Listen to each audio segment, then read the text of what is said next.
This week we dream big and revive the movie tie-in, pitching what IP and game dev pairings would make a belter game. And in this week's Pixel Picks Showdown, things are getting tense as we crown the best survival horror game. All this and more on the Pixel Parent Podcast.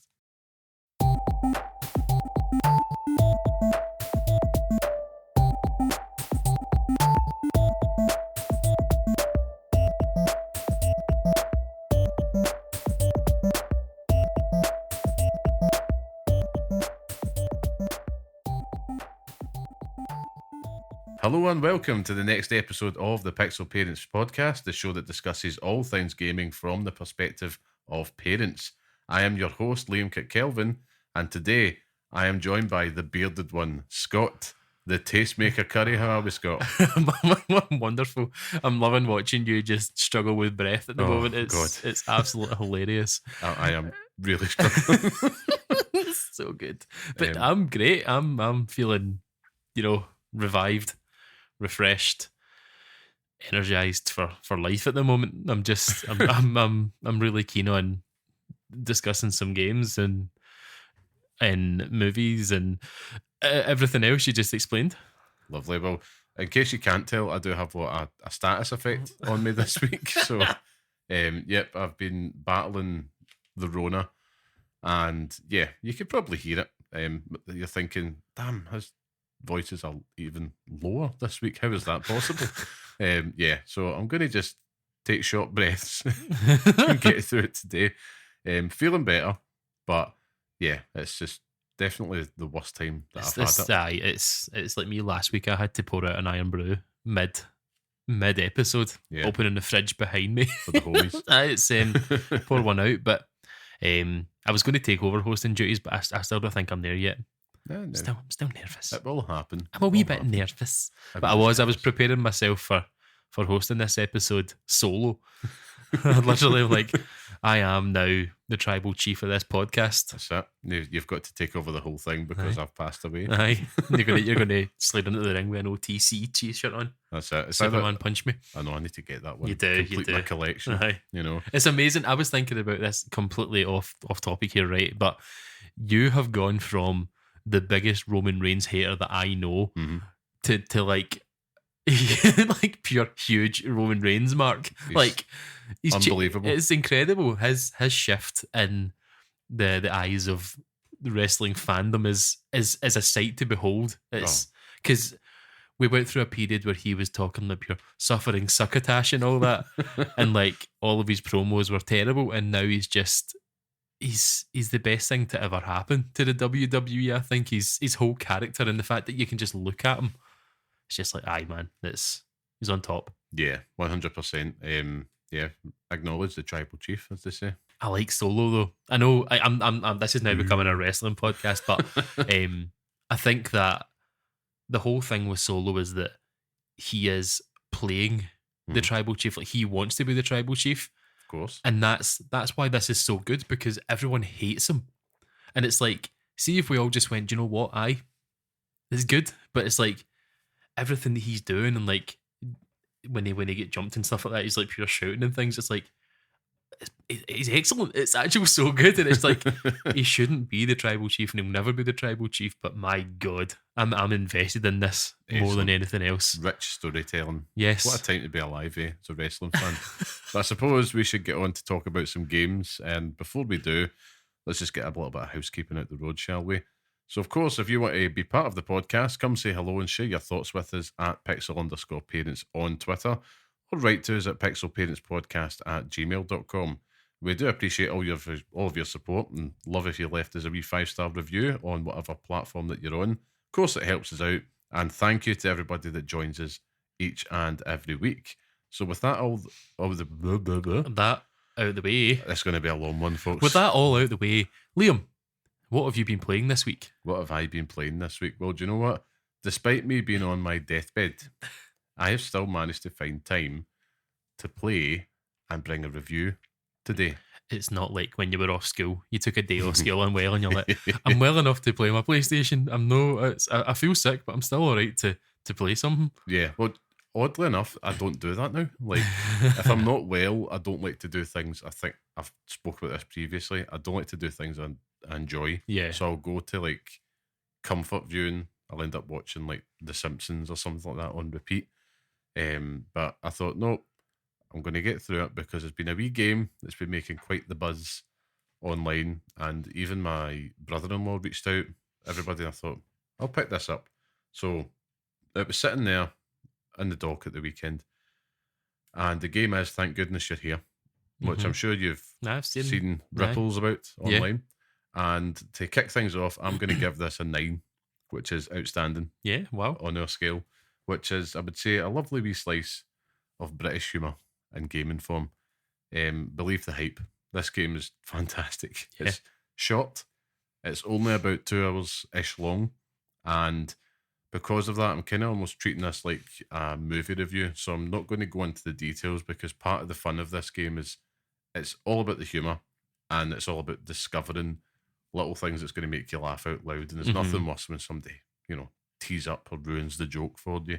But it's immediately hilarious, right? So I made a wee note here. So it's like if Regular Show and Viz created something together, pepper in some absurdist humour from Monty Python, Mighty Bush surrealism, and you're there. Yeah, That's everything in the one package. Very silly, very British.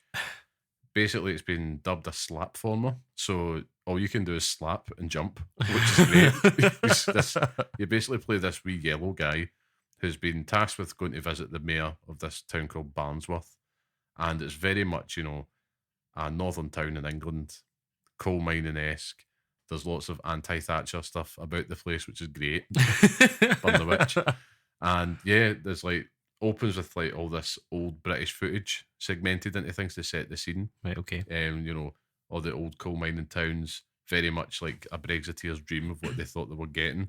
It's like 70s Britain and stuff like that. And it is just littered, literally in some cases, with delicious puns.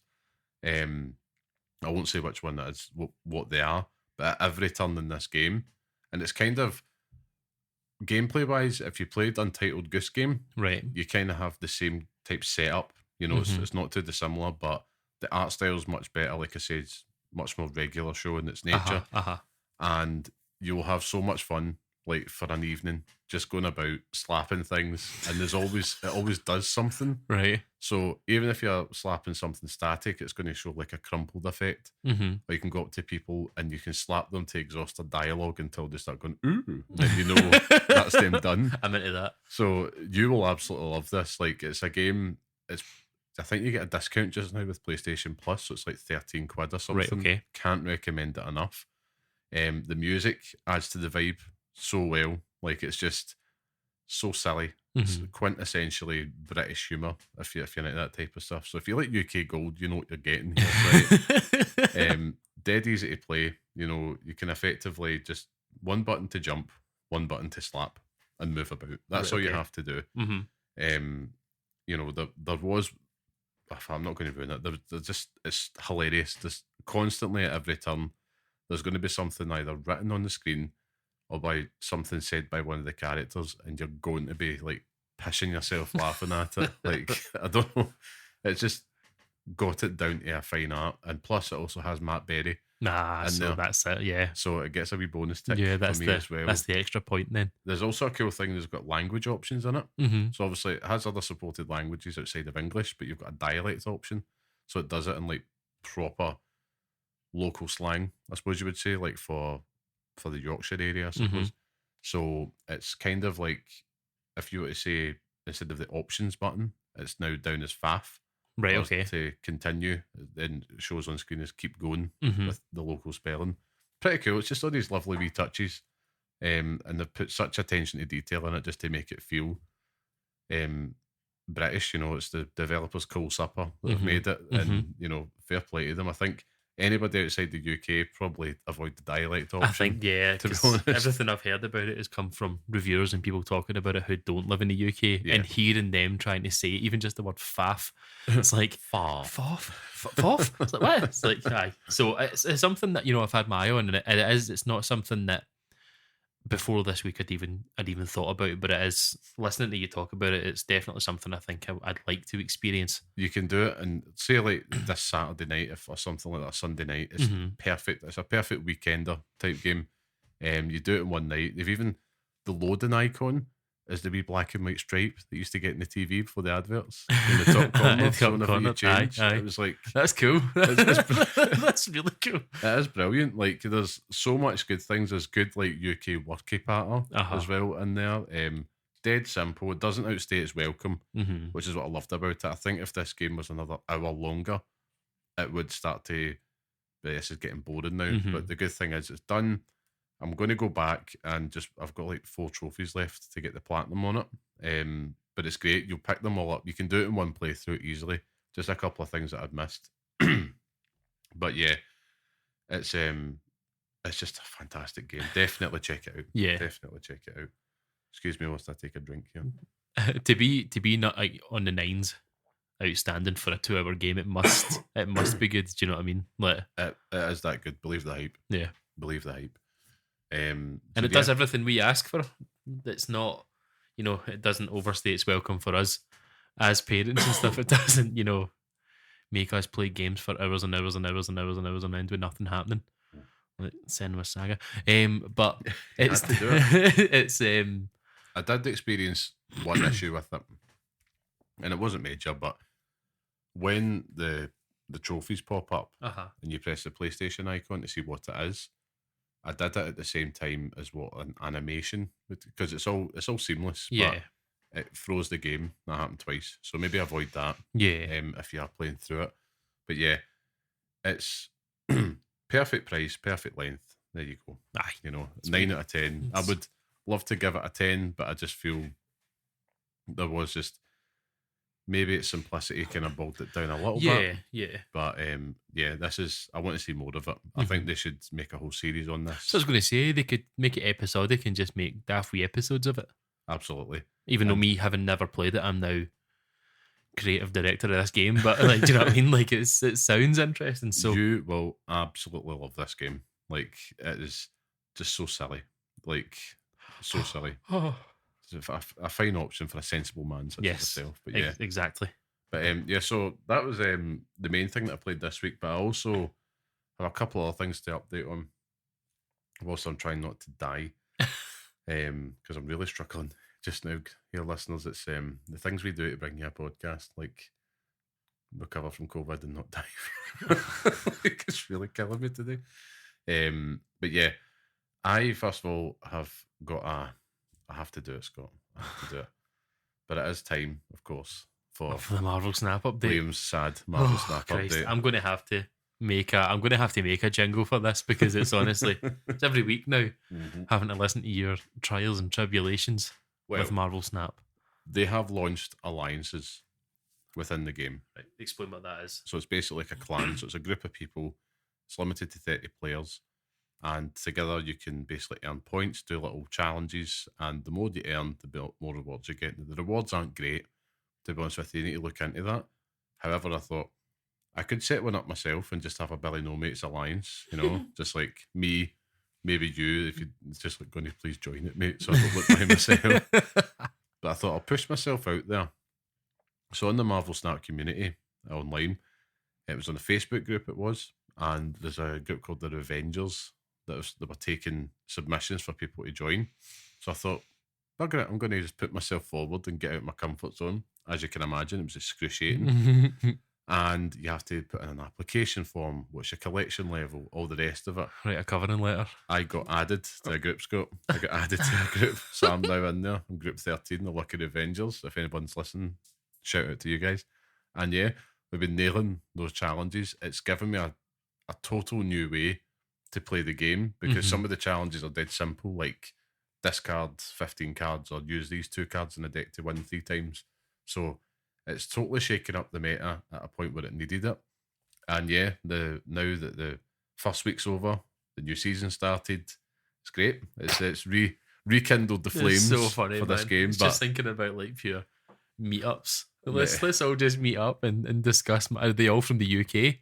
No, they're from all over the world. There's a lot of people from the US as well within there, and all over in Europe as well. And I think further afield, it's been good. I mean, it's nice. It's community in it. Like it's. Oh, that's it. And it also gives you a place to, if you lose, you can moan about it and someone will listen to you. Well, that's the thing. There is the community aspect of it. Like, I'm struggling to get this challenge done. Any good decks with this card, that type of stuff. And it's good. I mean, I did try to talk to my wife about this, and I think Marvel Snap's the most hated thing that I'm involved in still every day since launch. And yeah, I'm now in the pursuit of, like, the new season pass card is Hawkeye Kate Bishop. So Zoo decks have become huge again, and there's another new card, Marvel Boy.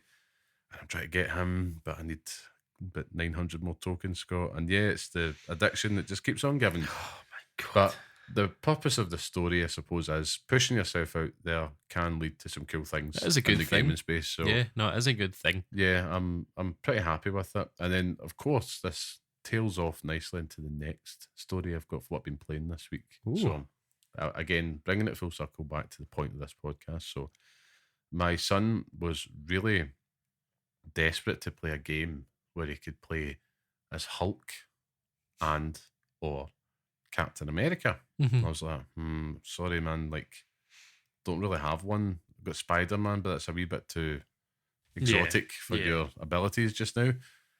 And then it dawned on me, Marvel's Avengers. Aye. And then it dawned on me because I was just browsing YouTube, and I think it was Retro Rewind, perhaps, shout out to them, did a video but revisiting Avengers, and I thought, perfect. Yeah. So I went down the rabbit hole. I thought, I need to get this for him because he'd love it, because it's, from what I remember, it wasn't that hard to play.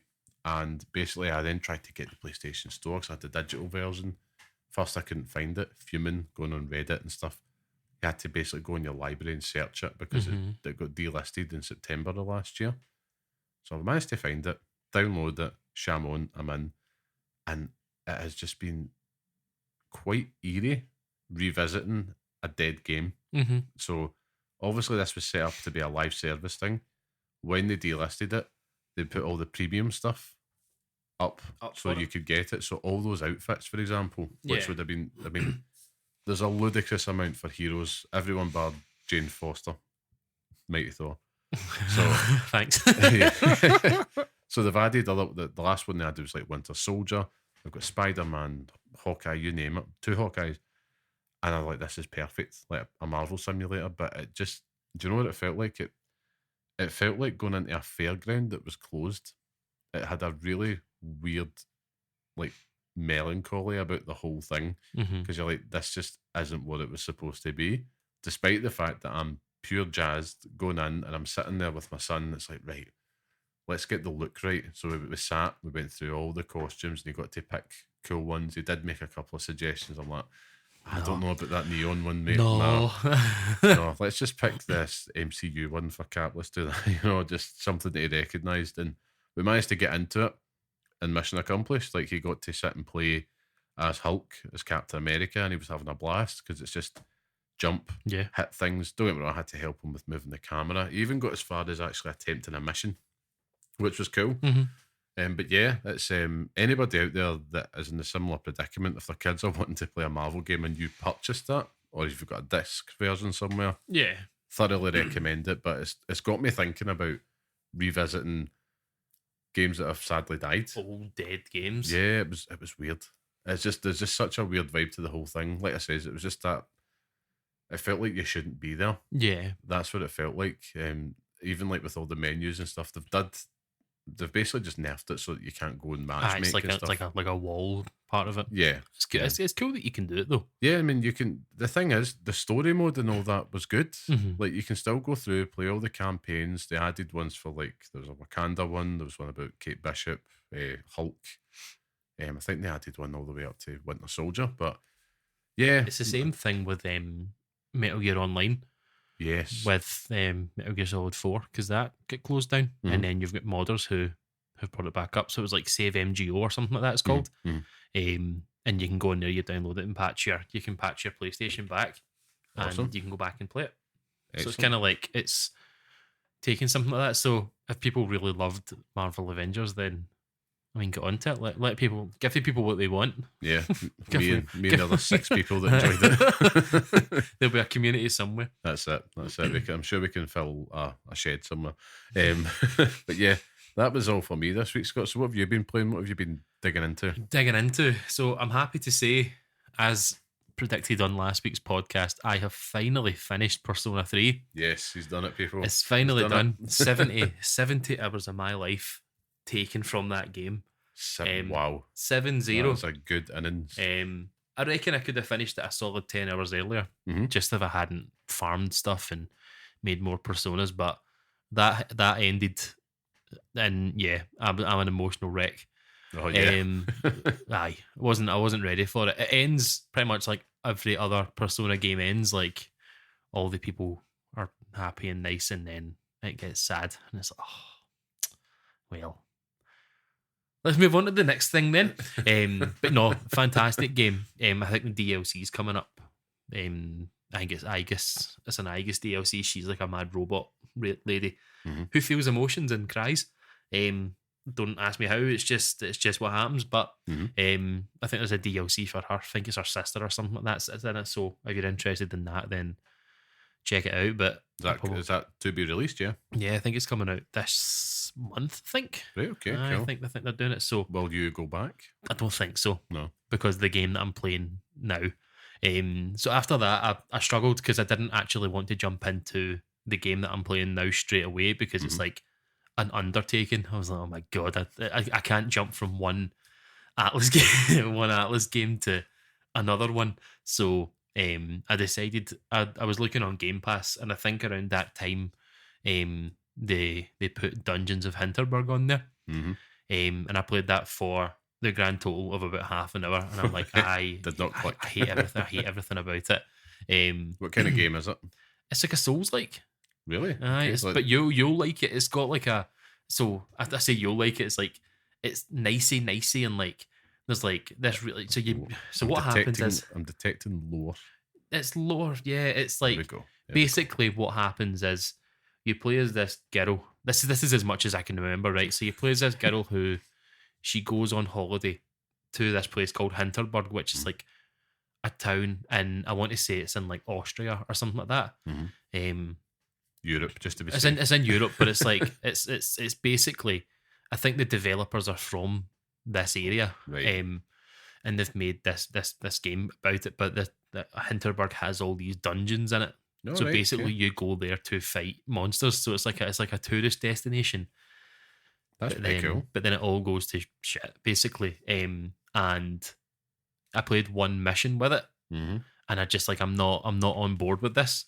But it's got vibes of like, it's got like Dark Souls vibes because it's got like, a roll button and like you attack enemies and stuff. And it's also very Life is Strange because it's like this town feel, and like you can walk around the town and you talk to all the different characters and stuff. So you will love it. I could see you. Pretty cool. I could see you in that world, just enjoying it. Like I think that you would find. I'm going to download it right now. I think you'd find your place in it, but it was just. It has this art style that just doesn't vibe with me, and it wasn't it wasn't tight enough for me, which is daft saying, but it's like I get what you mean. If you've watched any Iron Pineapple videos where he does this Steam dumpster diving, where he goes through all these games and stuff and talks you through like 7 Souls-like games that you've never played. This is one of them. I think I don't think it actually is, but this is one that I could see him doing, and it's like. There's good things about it, but it has limitations, and after I think I've just been spoiled by like Elden Ring and stuff that it has so ruined close. It for me. So I fell off that pretty much as quickly as I fell onto it, and that led me to finally hopping on board the train and finally going towards Unicorn Overlord. Nice. And I have played. I think I started that Thursday, Friday of last week, and I have played 27 hours of it. Good lord! I have been up late every single night this week. I'm obsessed. Yeah, it's incredible. So talk me through what this game is, because I've heard buzz about it when it came out. But it's a tactical RPG game. So think like Fire Emblem. If you've ever watched a Fire Emblem game, it's kind of like that, but you play as Alan. I don't want to say, but it's Alain. There's an I. There's an I in the middle of it.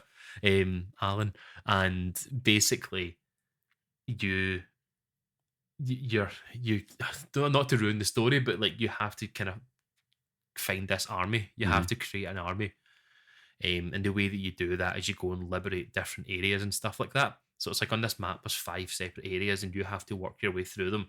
It is an open world player's dream, because there's just parts on the mini map and you go clear them. Like it's like like playing The Witcher, where you find them on the map and they stay there. Now you're talking. And then you go and clear it. But honestly, see the system in it. It's like they call them units or formations, where it's a 2x3 square, and you create formations on that. So the first formation is maybe only 2 characters. So you and one other character, and you can create these kind of roles. So you've got like maybe one's a swordsman, one like cavalry, so sits on a horse. You can have magicians, you've got archers, you've got griffin riders. There's loads of them, right? But basically what you do is you create like lists, not lists, but it's like a breakdown of different things. It's similar to the I'm going to tell you a system from Final Fantasy 12, but it's the Gambit system, where you can tell them what to do. So you don't actually, in battle, you don't actually control them at all. Oh, right, okay. You basically just set it up as what you want to happen first, second, third, and fourth. And each character has to basically come together on that. Right, okay. And that is part of the joy in it. So it's like, if you want to be hands-on in battle, you're basically not going to be, because you jump into a fight and it takes over for you. All the characters jump into the screen, and it creates like this animation where everything happens, and it's fantastic seeing the synergy and stuff like that.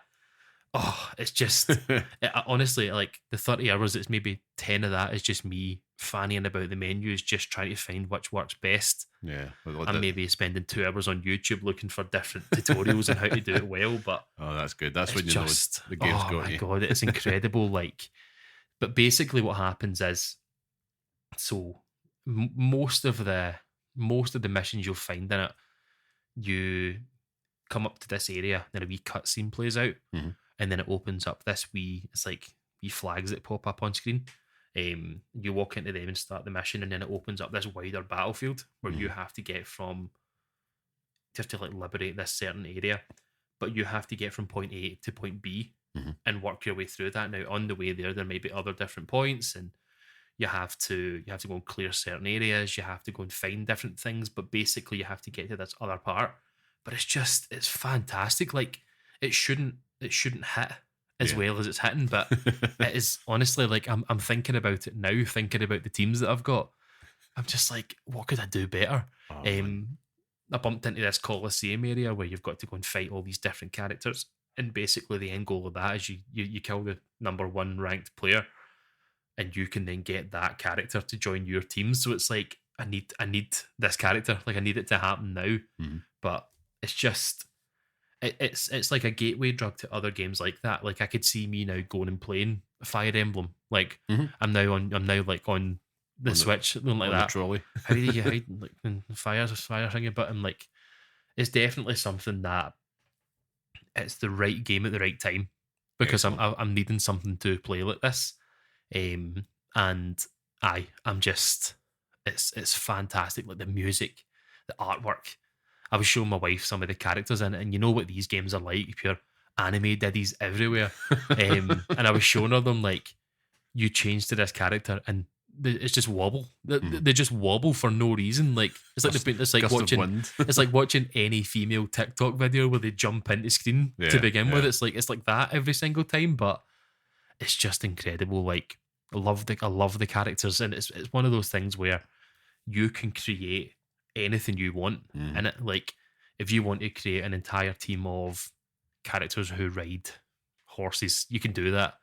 Find a way to make it work. Find the right equipment to make it work, but you can do it. So you basically control it, but it's a complete masterpiece. I absolutely love it. It's so good. Excellent. So that's where the chunk of your time's going this week then? All of my time is going this week. I'm going to try and finish it, because I think online looking at, I think I'm about halfway through it, so it gives you a breakdown on one of the missions in the game is you go and speak to this person every single time you clear a certain percentage of the map. So it's like 10%, 20%, 40%, and I've just went over the 60% mark. So I'm like, there's 2 other areas there, so I'm going to make my way through them, and then the platinum's probably going to happen. I can see it happening now. I think most of it is just missions and then a couple of daft wee things, but I'll definitely do that. And there's a treasure hunting mini game as well where you go and you have to like dig. So you have to find this open area and you dig down with a pickaxe, and then sometimes if you hit the right area, it'll give you the option to dig down, and you have to kind of dig down and get it at the right time. But if you miss it, it points you in other directions and stuff. And then you have to find the treasure. So there's like a picture on the screen that shows you where it should be, and it gives you a wee point on the map where it could be. Then you have to go and find that. Yeah. So it's just there's loads of daft wee gameplay things that are just really cool in it, and you're never bored. Like if you don't want to fight anyone, go and do something else. Go and explore the whole place. Go and find other there's loads of things to do. Yeah. There's resource management. There's everything. There's everything. It's just the perfect game. Proper time sink. It's a proper time sink. But was that on Game Pass? No, I bought that when it came out. I bought it when it came out and never played it. All right. Well, sometimes that's good, when it's sitting on the shelf, because that does happen. You buy things with the best intentions and life gets in the way, doesn't it? But no, it's good when it comes back around. I kind of felt that way earlier this year when I went back to Octopath Traveler 2, which I think right now at this point in the year, like I'm primed. It's like the start of the race. We're about to get some big games come out, and I'm like, open world me is now ready. Yeah, I am become open world. That's it. So, and you know what's going to happen. I think as of recording now, we're 100 days away from Assassin's Creed Shadows. So, 100 days time, you won't see me. How far away from Star Wars are we? We are about 20 odd days away from it. Are you more excited for Assassin's Creed or Star Wars? Equal. Eekies. And it's also coincided this week. My son has wanted to finally show interest in Star Wars. And I'm like, right, watch the Phantom Menace. Well, watch the Phantom Menace. I thought I've actually tried him when he was about a year ago. It was at Christmas time, and I thought I'd put on A New Hope, and it just didn't click with him. But I thought, what will I do? I put on The Force Awakens for him. And he watched the whole damn thing. And, interesting fact, still the most expensive movie ever made, which is mental. And it shows, because it's like, this thing is just a total blockbuster juggernaut. Harrison Ford's budget. Yeah, it is. That's just paying for him to be in it. But we forget about it, particularly because like Rise of Skywalker left such a bad taste in the mouth in the end, because they just tried to appease a little Last Jedi. Yeah, whiners. That's right. Come for me. Last Jedi was exceptional, but Force Awakens, the Lost Vikings is the best Blizzard game. So this is just enemy making podcast. But I think Force Awakens is just such a fantastic, just compact little good film. Yeah, that you can get them on board with. So I was watching it. I'm so buzzing for Outlaws, because it's just that whole like. A lot the previews and that have come out. Yeah, and they're talking about like how it's a lot more stealth orientated than what they thought, which is exactly what you want, because the whole point in like Star Wars is like infiltrating the base, and effectively things will go wrong. It's like how do you get out of that? So yeah, I am 11 out of 10 hyped for all these games, but it's because I've not got anything on just now. Yeah, so which is why like thank goodness you're here. Thank goodness it was there, because it was a nice game. Brilliant game that came at the right time, and it's short. I don't want to commit to anything large, which is probably why I'm not kind of pursuing Octopath. Yeah, but maybe play Dungeons of Hinterberg. That'll eat away some I've downloaded it. I've done it on my phone there. It's on the Xbox, so I'll report back. But on the subject of blockbusters, right? So as we know, we're right in the midst of the Hollywood blockbuster season. See what I did there? That was effortless. Yeah, I was going to bring it up, but I thought you wouldn't want the hype. But we're of course in the middle of it, right? It's in full swing. It's popcorn cinema season, right? Deadpool, Wolverine, and Borderlands is coming in the horizon. So of course, what I wanted to do, I thought we'll have a bit of fun with the topic this week, and it might be a two-parter. So see what we do next week. We've got things in its head. But of course, the days of movie tie-in games are long behind us. Right? It's the thing of the past, sadly, because they weren't great, but they still just continued that hype from after seeing the film. Everybody's kind of got some movie tie-in game that they played that they know wasn't the best, but they still adored it. But I thought what we could do this week is a little bit of fun, right? Is we are going to dream up and pair the best movie IP with the ideal game developer. Okay. So what we're going to do is we're going to take this turns, right? Okay. So I'll get you to go first and vice versa until we run out. So what I want you to do is pitch your pairing. So what type of game they would make and, you know, why it would be a dream pairing. So for example, right, I had this idea probably about 5 years ago, something like that. Even longer, because it was actually way back in Far Cry 3 times. But anyway, I thought Jurassic Park is the IP and Creative Assembly being the people making the game. And they would make like a survival horror first person alien isolation thing. Turns out dreams do come true because Jurassic Park Survival's coming out with the Saber Interactive that's doing it. So that's the type of vibe we're going for. So Scott, why don't you kick things off? Give us your first dream. The dream pairing. So I think I was having a think about it, and I couldn't. When you tell me to think of films, I forgot every single movie that I've ever watched. Think of films, and I was like, no, I actually can't think of anything. So I googled top 100 movies of all time, just to remember movies that I've maybe seen in the past. And then I was thinking, like, how would that tie into games? And the first one that came out to me is probably the easiest one, to be quite honest with you. Okay. So a lot of times when you see this, it's always the people who make. So John Wick, right? Love it. People always want to be the kind of the same game, similar gameplay style to like Hotline Miami, where you're kind of bumping in, bumping out. But nah, it's too easy. Far too easy. I want John Wick in the same way as a game like Sifu. So I want Slow Clap to make it. Okay. And I want it to be very sort of methodical the way you go about it. They're obviously having to build in guns and stuff, right? But running into something like that, it's like, just thinking about it, it gets me excited. It's just like running about as John Wick, just laying folk out. It's just, you could just put a mod over Sifu with Keanu Reeves' face on it, and it would work. Yeah, 100%. But it was the first one that I thought about. It's like you could have obviously went with the Raid for Slow Clap as well. I think that the way that the combat works and stuff as well, but it struck me the minute I saw it. I was like, aye. That's the first one I'll go for, but I've got one later on that I'm pretty excited about, so I'll keep that for later. It's a good one to tee things off. Well, I've got my first one here. So I think I might as well just stay on brand here. So of course it's a Marvel property, right?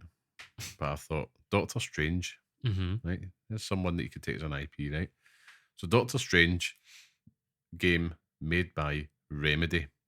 Okay. Yes. So I thought, the third person action adventure type would be perfect for that, but having that kind of mind bending perspective and of course general weirdness throughout, they could just run riot with it and they could have a field day. I think, of course, the shooting wouldn't be great, but it's magic, so it lends itself to being a little bit kind of not the main event type thing of it, and all that lore building and the story that they could build around just kind of being the Sorcerer Supreme and all that stuff. I thought that's a good one to kick things off. There's a lot there, aye. Yeah, I think you could definitely see it. And of course, I've made it in the notes. Nothing's off limits except Blue movies. Like, that's it. So that was my next one as well. I know. So Blue. Debbie does Dallas, but I think it's one of those ones that Doctor Strange, Remedy. That's my first pick. Back to you. So I went through the list. And then I was thinking, what are actually some of my favourite movies? Because then I remembered that movies exist. Hell yes. And one of my favourite movies of all time is The Running Man. Oh, what a film. Arnold Schwarzenegger. Yes. Now, you could make any game with The Running Man, but I was thinking, what if Supergiant made it? What if it was like Hades? Oh, yes. So you run through, you've got different bosses and stuff like that. And then you've got the end where it doesn't actually end, you just move on and you get a little better each time. Yeah, I suppose to get around the rogue aspect of it, you could just effectively be a different running man, but with the learnings or you've seen on screen. You've seen the TV show. Yeah, Yeah, that's actually a pretty cool idea. It's just like, and I also just want to put Arnold Schwarzenegger in more games, and not just relegate him to Mortal Kombat. I've been on, I'll come back to this point later, featuring Arnie. But I've went down the same line of thinking with some of my favourite films ever for the next one, right? So IP, The Lord of the Rings. Okay. Oh, I knew it was coming. It had to be in there, of course, and I've picked Sucker Punch for this one, right? Yeah. So hear me out. So open world exploration with that love and detail that we see in Ghost of Tsushima, but Middle Earth. Yes. So minimal HUD, awesome sword based combat. I think wonderful things happen there, and I just. Yeah, I don't have much more to say than just think about you just it. You just want it. It's just for the visuals, to be honest with you. I think that it could nail. It doesn't have to be Ranger based or something like that. You could have anything. It could literally be anything. You could have a Larian make that as well. That would also be true. But party based, you could have all the different characters and you could see them stoat about. I bet it's the action side of it. It is because you've not. It's I totally get it. I do. It's the action side of it. Getting up on the horse, just going through Pelennor Fields or something like that. Aye. Or Isengard. he shall move on quickly. So yeah, the next one came as a little bit of a slam dunk because it is basically the same game. Mm-hmm. But I was thinking about the Shawshank Redemption. Okay. Right. And what have you had Joseph Fares and Hazelight make the Shawshank Redemption, which basically they've done with A Way Out, but you just make it better. You make it better, and you put Morgan Freeman in it. You know what I mean? I suppose, yeah. You could have the perspective of both, but you have to you get out. Andy Dufresne gets out. Mm-hmm. Oh, I'm sorry, there's spoilers here. Andy Dufresne gets out, but then you just have to sit for the rest of the game as Morgan Freeman just living that whole thing. Did they not technically ruin that in the trailer? I've never seen the trailer for it. I'm pretty sure they did. The famous shot. The shot. Every time it starts to rain in the summer, that shot. And then you could relive moments like Brooks was here. You could watch Brooks die. Not ready to revisit that. So, you had mentioned a film earlier, The Raid. Yes. It's on my list here. What I've done is I've thought, because I think that's ripe, because it's just naturally a video game type structure to those films. But I picked From Software. Right? Mm-hmm. So we know they can do combat. Yeah. And Sekiro, they went a bit further into the dance of combat and the rhythm of it. I think they could nail a good raid-based game with that precision combat. Of course, hand-to-hand, as we so hinted at in Elden Ring. And melee-based. And, of course, just with that structure. You could picture the bosses and all the rest of it coming into it. Yeah, I think it'd also just be good to see a refreshing take from Software. From Software. Just to be more grounded. Yeah. And less like wispy-haired, wrinkly armor men. Just just nailed the art style. That's it. Yes. Yeah, but pack it up, Miyazaki. You slub. Phoning it in for years, but yeah, that's my next pick. I've just ended you with that comment. It's true though. It is true. God, too old for this. So, I think the big elephant in the room is always Rockstar. I thought you were going to say Dumbo, but okay. Dumbo. He's wee though. But Rockstar. And I think that every single time you think of Rockstar and people talking about what games or what films that they should make, it's always gangster movies. Mm-hmm. Get them to make Goodfellas. Get them to make, any other gangster movie. Yep. I was like, no, don't use the same thing that you were doing with GTA 5 where you could switch characters on the fly and make Inception. Okay. So make a game of Inception where that is something. So they've obviously got the planned heist stuff from GTA 5. You've got all the different characters and stuff that you can use. So you can play as DiCaprio. Right. You can play as Gordon Levitt. You play as every other character, Tom Hardy and all that in that game. But you have to plan that all out perfectly. Yeah. And then you could relive any moment. So the characters do their thing without you being there, but you could switch on the fly and you can take control of any of that. But I could actually see it, the setup and the delivery, and then switching between, levels of the dream as it's going on. There you go. Something there. You should make that into a film. Excuse me, I'm slowly dying on this. The next one I had picked was a bit of a fun one. Right? I don't think you'll expect this. Okay. Is it? Because I was trying to come up with an option for Aardman. Oh, right. So okay. like Wallace and Gromit. And I was trying to think of like the strangest game that I could possibly pick, but I couldn't think of one. Right, okay. So this one, Men in Black. Okay. By Santa Monica. Okay. I think it could work either as a first or a third person, but I'm thinking, stay with me, right? Of course, you need the cinematic quality that they're known for, right? Letting them get a little bit silly, so it gives them a little bit of freedom within the MIB world, but retaining the vibe of the source material in the first film specifically, where it was just a little bit grim, a little bit weird, and yeah, I think it could work wonders. Is that the only thing? What was it? It's a bit bizarre. It's really not what I was expecting there. But I thought, you needed something cinematic. Yeah. I could have, like, they could do the creatures, they could bring them to life, but also just imagine them just kind of getting let loose in the world of New York. Well, that's it. Yeah, they could make they could make something like that. That's pretty cool. Sugar and water. Sugar and water. Vincent D'Onofrio. So yeah, you know me. I'm big for a hack and slash. Right. Love a hack and slash. What is the best hack and slash movie that I could think of that Capcom could make? What could Capcom make? And who's a film director that I hate? Oh, right. I know. It's Quentin Tarantino. It's Quentin Tarantino. So why don't we let Capcom make Kill Bill? Okay. Pitch it. It's basically just reskin Devil May Cry. That could work. You've got the combo moves. You've got everything you could possibly need to put the polish of a Devil May Cry 5 on that game. You could relive the moment in the bit where you're fighting the girl with the ball. You know what I mean? You could relive it all. Relive everything. That's true. They were good films. They were good films. They were good films, but I still don't like Quentin Tarantino. Yeah, that's true. Separate the artist from the art. That's it. You can't. Well, I've went down a route that seemed as low hanging fruit a little bit here. Not as much as my next one, but I've taken Naughty Dog. Right? Okay. And now everybody's talking about they want spy pish, they want Bond. I thought, no, Kingsman. Give them Kingsman. Because they could have all that. They can have their cake and eat it too. Yeah. So get Eggsy and Co.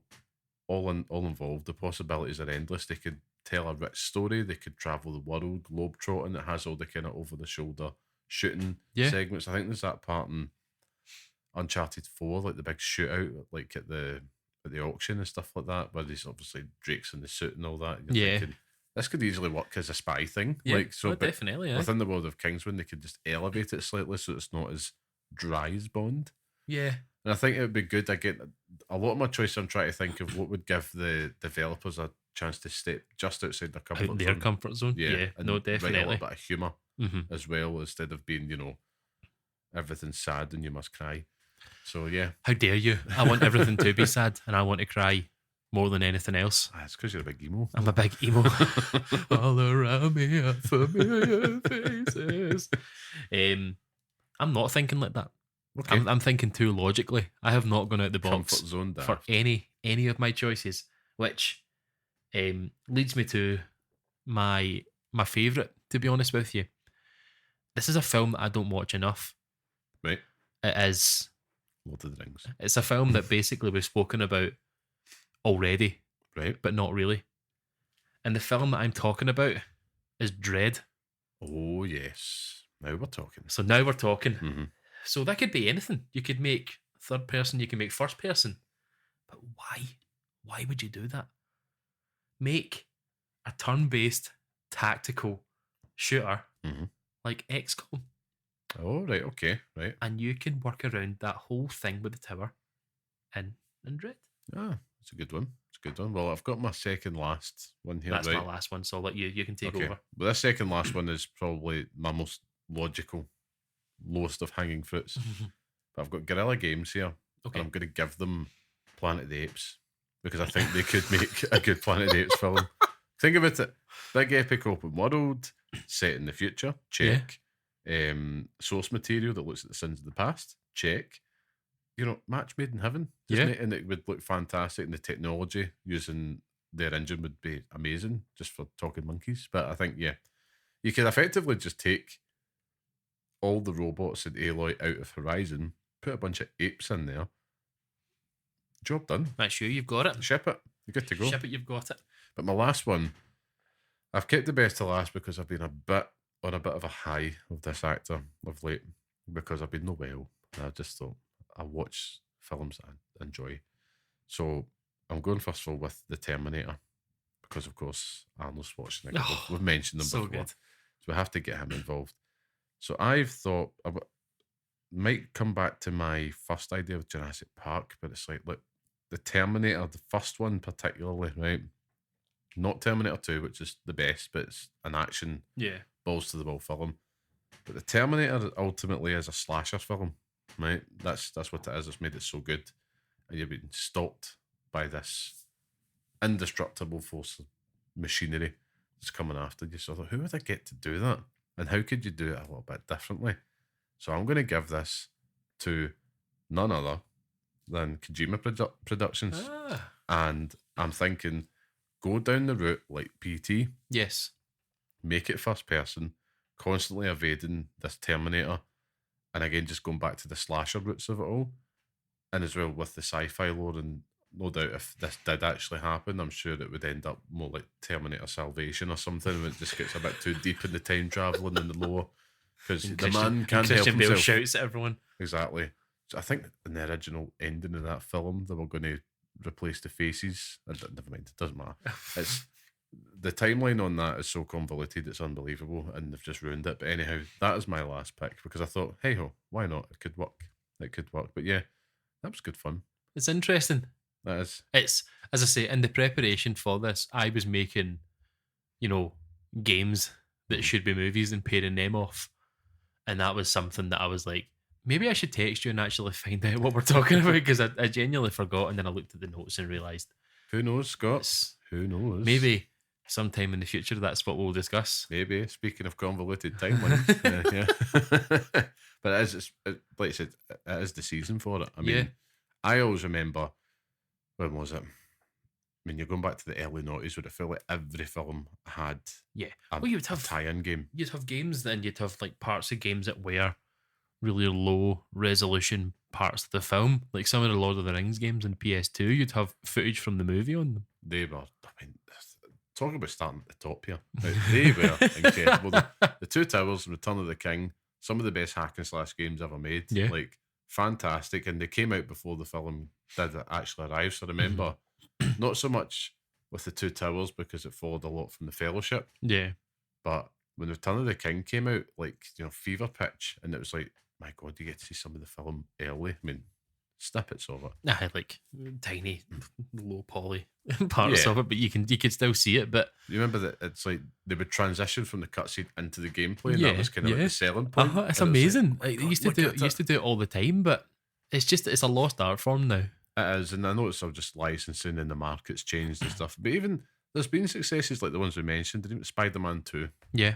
One of the greatest games ever on the PlayStation 2. I mean, and it told its own story. It went off the beaten path, but it had like most of the actors doing voice acting in that. So I mean, it can happen. That there was like ones like X-Men 2, Wolverine's Revenge, and it was like a totally different looking and sounding Wolverine, a bit more like comic focus. But yeah, I mean, it's something I'd like to see come back. But I remember that.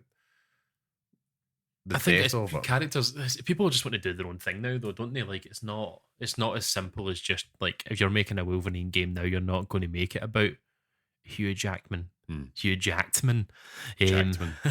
it's like you want to make. If you're going to make a Wolverine game, which they're doing actually, you're not going to make it about Hugh Jackman. You're going to make it about Wolverine. I mean, like it's not going to be. There might be tie-ins, but. Well, the thing is now, if there is a tie-in, it's just a skin in Fortnite. Yeah. That's it.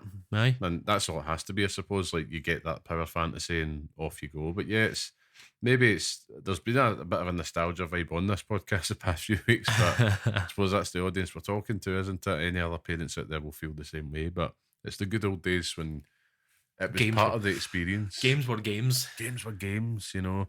But I think, oh God, I'm going to go down a path here. Don't get me started. But I remember like Spider-Man 3, right? And going to see that film at the first showing and coming home knowing that the game was getting delivered the same day. What a day of disappointment. But hey, just coming home after seeing that film like that was a bit crap. It took me like 10 years to admit that it was crap. And then, yeah. What, you didn't like Topher Grace? Yeah. God, it was so bad. So let down, but you're just like totally blinded by fandom at a certain point. It was good. It really wasn't. I kind of feel that way about the Venom movies now. Like, I don't want to start another train of hatred, but like, why are we letting Tom Hardy do this voice and take that seriously? Like, I get it, but it's like shut up. Like, it's like what I was watching a trailer for it during Deadpool and Wolverine thing, and I was like, they've made 3 of these. Like, they have made 3 of them. They have made 3 of these movies. To be fair, right, the second one wasn't bad. I'm not saying they're bad. I'm not saying they're bad movies. This third one looks terrible. Aye, it's like, how are we letting him get away with this? Like, Bane was enough. Like, do you know what I mean? Like, and the only good part of him was the monologue that he does underground. Like, that's the best part of it. But it's just listening to his voice, like, and the Bane gains, to be fair. Well, that's it. But it's like, how are we letting him get away with this? He's a handsome man, and I wouldn't like to fight him. See if this was 2002. Yeah, there would be there'd be mobile games. There'd be the PlayStation 2 version. There'd be the Xbox version. There'd be the PC version, and it'd be a lucky dip which one you got that was good. Yeah, or at least a 6 out of 10.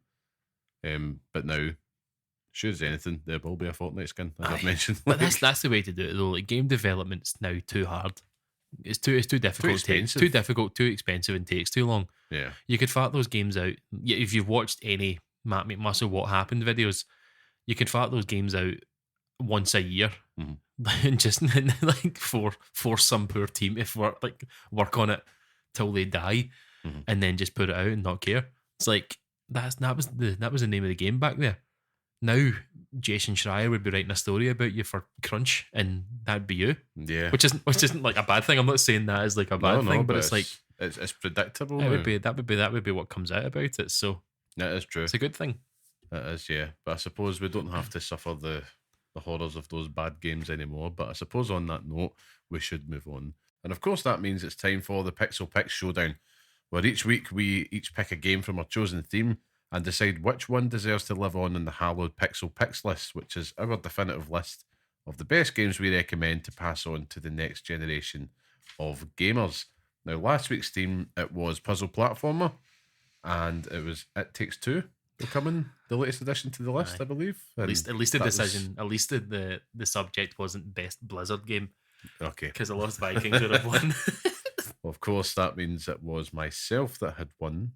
So that means, of course, you're going to kick things off. But indeed, this week's showdown, we're going to be debating what best survivor horror game we think should feature on the Pixel Picks list. So, Scott, get us started. What's your first pick? What's your honourable mention this week? So I have two honourable mentions. I probably have more, but I'm trying to keep it. I have a funny feeling I'm going to pick the same game this week. I probably guarantee we won't pick the same game. Okay, now I'm ultra convinced we will. But on you go. Okay, there you go. So first game that I thought honourable mention. I've got 2. Dino Crisis. Love it. Yeah. I love everything about it. Goated. It is goated. It is a game that the minute they announce a remake or a re-release of that game, I will jump head first straight into my TV, balls out, right for this game. 6 years, Scott. 6 years I've been campaigning for this. Campaigning. He's turning something. It's the COVID. That's the COVID. Campaigning. But yeah, I have so many memories of never completing that game when I was younger. And then I got Dino Crisis 2. The sequel's always better. Let's get the first one first. So that was kind of not honourable mention. That's like honourable mention 0.5. The honourable mention for me this week is Dead Space. Oh, right. Okay, yes. Formative experience for me. Probably the first time that I've played a game like that when I was younger, and I remember playing it and being like, this is terrifying. Like, oh yes, I remember, and like, see, going back and playing it now, even not even playing the remaster, like the remade version of it, see, playing the old version of that, even on like Xbox, it's still amazing. Like, it's still so good. Isaac Clarke is a fantastic character until we get to Dead Space 3, but it is perfect. And if it wasn't for the game that I've picked, it would be number one.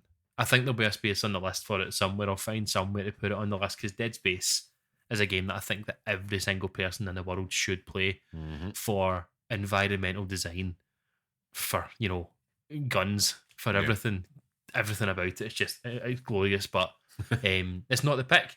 The pick this week for survival horror is Resident Evil 2. Oh, right, okay.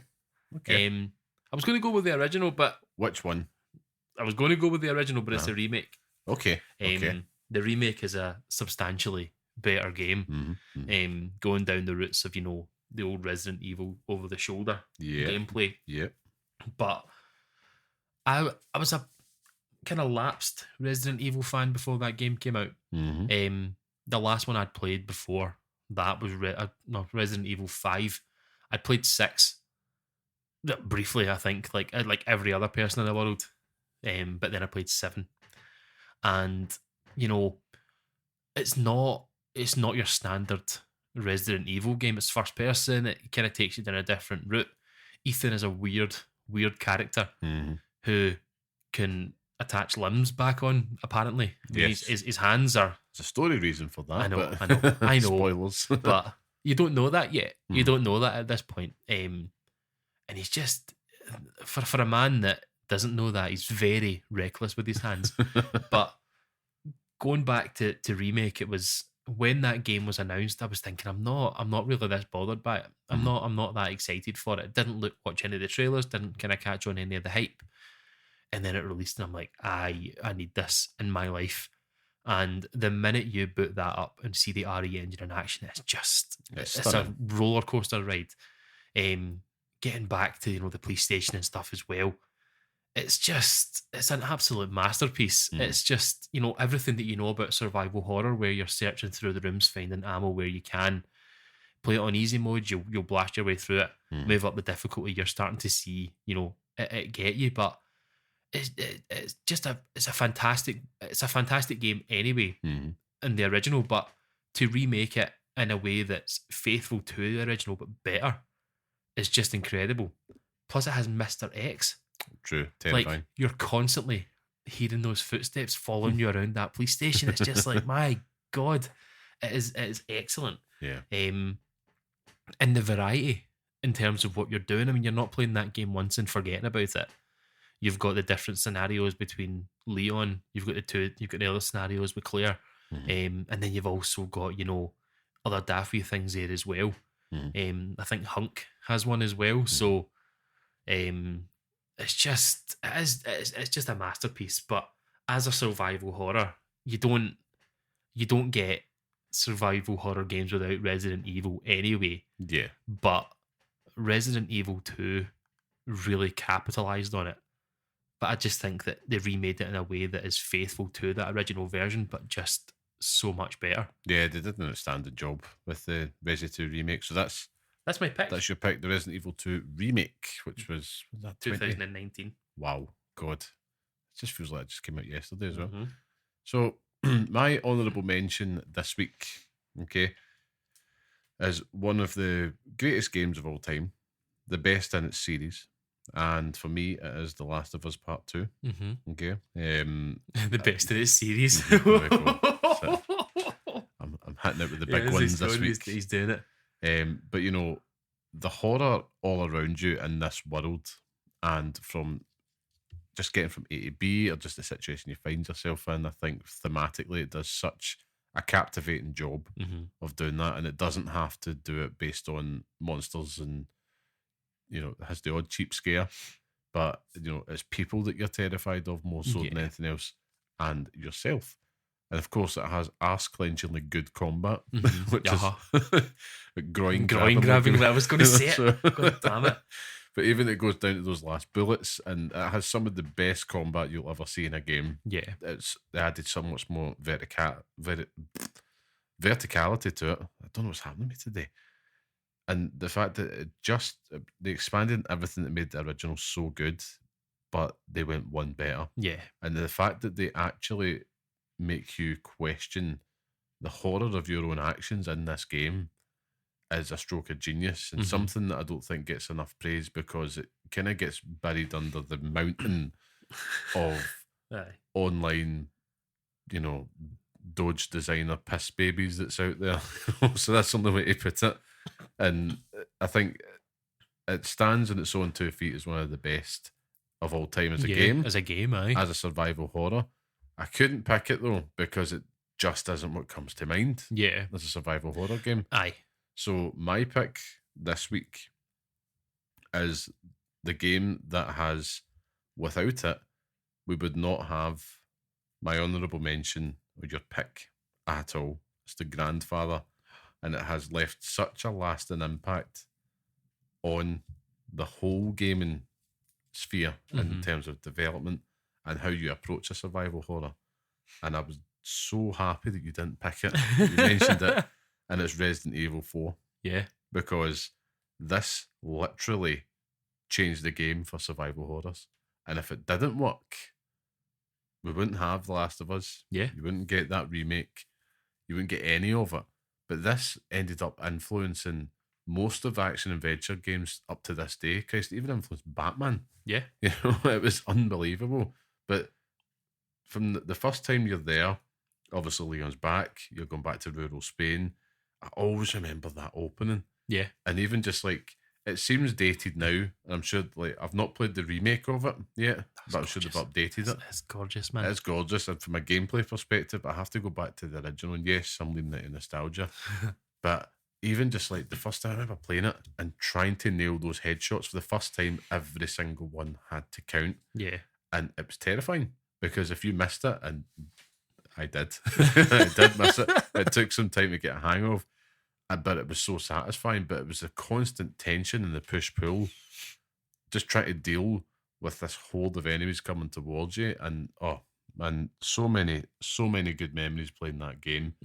But without it, I mean, if I'm saying, what's the best survival horror game, this thing literally influenced everything. This is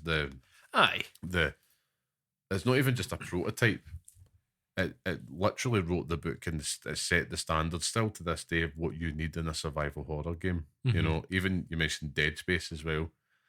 That was probably right after the fact of the influencing wave of Resident Evil 4. And of course, the thing that made Resident Evil 2 Remake so good is just make it like Resi 4. That's basically it. Because the original Resident Evil 2, and even the original Resident Evil, like you said, I think this could effectively just been the genre in itself, because you say survival horror, and I'm it has to be a Resi game. I don't care what one. It has to, maybe not 7. No, maybe not 6, but 7 is good. 7's good. 7's good. I respected the fact that they tried to I think that's do more, Resi 4 again. Though. I think it's more horror than survival horror with Resi 7.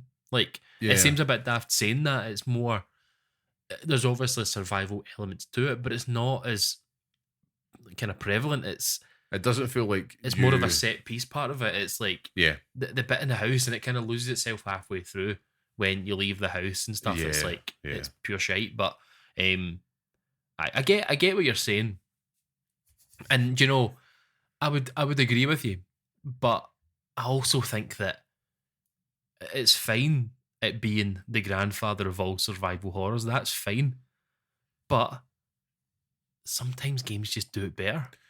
True. And the horror elements of Resident Evil 4, again, it doesn't. I have fond memories of that game, and the remake is the way they've remade it looks significantly scarier, and it has that vibe to it. But Resident Evil 2 remake, just everything about it, and it's so cramped, and like you've got the liquors and stuff like that. Like, just there's loads of different wee bits in it that I think it's just a tighter experience than Resident Evil 4. So well, that's I think it's just a better game. The thing is as well, and this was out of days, but the thing that made it stand out was the fact that it changed the enemy types. Yeah. To the fact that it wasn't just your shambling typical zombies. They kind of were with Las Plagas and stuff like that, but it just felt different. The fact that you could actually kind of see these people, and at first you thought it's just a normal village, and then I know they tried to recreate it with Resi 8 at the start. Yeah. You know, like, let's try and do that vibe again. Did you ever play Resi 8? Didn't play it. No, didn't play it. That part of it is like, it's you're frightened to die, and it's like that's the point. Like you're kind of supposed to, but you're running about nuts. You don't have enough health and stuff. It's like, that's cool. It's a fine balance, though, isn't it? Because it's like you could be afraid to die, or you could be frustrated that you're going to die. Yeah, it's kind of a bit of both, and then it happens, and you're like, all right, it's actually supposed to be that way. It's just like you're throwing everything at it. I don't think there's a wrong answer. That's the thing with it. The kind of picks like this are good because I think that there's no right or wrong answer with it. It's no, there's not. They both are stand in their own kind of place and being the best for what they do. I think that for being the first, Resident Evil 4 is fantastic for what it does. I just think it's probably one of the greatest games of all time. No, it is. It's like that's the only thing that I would finish stop. it on. It's like Resi 2 remake, of course, got the flowers it deserved. I think we are trying to decide between a 95 and a 98. Yeah, but I still think Resident Evil 2 is a better survival horror game. I genuinely do. It's not just because you've picked it. I think if you were to genuinely sit me down and say, like, do you know what? In saying that, the one caveat I would add is that yes, you're right, because Resident Evil 4, the thing that accelerated it was it introduced a lot more action. I think it's more action focused. I think that action horror as opposed to action survival horror. I think that if you're to play Resident Evil 2, because you hate these games, like you literally won't play them. I think that's the other thing that's probably going to go against you is the fact that I did play Resident Evil 4 because it is a lot more action focused. If you were to go and play Resident Evil 2 right now, which I would 100% suggest that you do, I've dabbled, but I stopped because of my shite bag. It's just incredible, like, and that it's Mr. X elevates that game. See if it was just you stoating about the police station and doing all the survival horror elements, getting all the different things and stuff. It's like, that's fine, but the constant fear and the footsteps that you hear of him coming in, it's like, oh my god, it is incredible. And that's the reason why they did the same with the Resident Evil 3 remake with Nemesis as well, and he kind of chases you about and stuff. So it's just, I do think that it is just a better game overall. On reflection, I do think actually, I think that if it would go down the survival horror route, I think I'm happy for it to be Resident Evil 2 remake just because of that, because of the less focus on the action side of things. So hook it into my veins. Hook it into your veins. No, I think we'd name it that. I think it's Resident Evil 2 remake. Well done. Fantastic. I feel vindicated. Feels alive. Did they not do a similar Mr. X type system within the Resi 4 remake though? I've not finished it. I got to after you leave the village, the church bell rings and you leave and you have to stop through all the sort of wooden platform areas and stuff. I got to there and I was like, nah, I couldn't be bothered. But it's gorgeous, man. Like, it's but it is like, it's a shame because it kind of just came and went. The remake, aye, it's kind of it's like night and day though. Like, in comparison to the old one, it's just like, it's a completely different game. But it's better for it. I think, like, seeing Leon in 4K as well, it's like, yeah, man. I say it came and went. I've just checked it out. It's the fastest selling installment in the series. Like, there you go. It didn't come and go. It's still here, I think. It felt like it did. Aye, no, I get what you mean. It didn't linger. Oh, there you go. Well, that wraps up episode 20 of the show. We didn't even mention that. Mental. It's mental. 20 episodes of us yammering on. My God. Disgusting. Plus the reacts, I suppose. But yeah. yeah, we'll keep the next one for the Keeleys at the end of the year. That'll be good fun. Oh God, recording at 4 a.m. after he decides to stop talking. Of course, and as well, I would also invite listeners just to keep your eyes peeled on our channels as well. We might have something interesting for you to come with what's releasing in the cinemas over the next week or so. Scott's really looking forward to it. I'm buzzing for it. I can't wait. You're your favourite guy. I'm the biggest Kevin Hart fan that anyone's ever met. So, of course, we are talking about the Borderlands film, so we might be bringing you some of our thoughts on that as well. But, of course, thank you for listening to this 20th episode of the podcast. I still can't get away from that. That's disgusting. Aye. It really is unbelievable. 20, at least 20 hours of content thrown up there. Yeah, and then some. And of course, it means the world. Thank you for joining us. And again, if you like what you hear and enjoy the podcast, leave us a wee 5-star review, share, tell your friends, tell your mum and dad, tell your kids, tell anybody. We would love to have them all on board listening to us each and every week. And of course, Scott, it's test time. Where can people find you online if they want to engage with you in some discourse? Nowhere. Off of Twitter now. Can't stand that hellscape. Same. No, Llamaman91 on the old socials. Everywhere and anywhere. Everywhere and anywhere. Find me. 1v1 me on Rust. Come at me, Blizzard fans. Someone do it, please. Aye. Someone do it. I don't think I could even tell you what Rust looks like. Of course you can. It's got a big factory in the middle. There's always somebody on top of it. Oh, yeah. No, I can tell you what Rust looks like. But I'm excited. Sorry, I completely failed to mention. I know we're at the end of the episode, right? But just as a wee nugget for anyone who is still listening at this point, I played Black Ops 2 again recently. So we did, yeah. No, I did. You did? Like, I tried to play the most recent Call of Duty on the app, and it had to download the multiplayer pack again. So I was like, I'm not doing this. I'm not doing it. So then I just played Black Ops 2, and I had a fantastic time. What a game. So good, and it's making me look forward to Black Ops 6, to be honest with you. Even if I have to leave behind the DualSense Edge to do so. Of course, if you want to talk to us about how you're looking forward to Call of Duty online, you can find me online at Carmelite, everywhere and everywhere. Considering leaving the hell site of Twitter because it's getting out of control. But Elon Musk is just on a tear.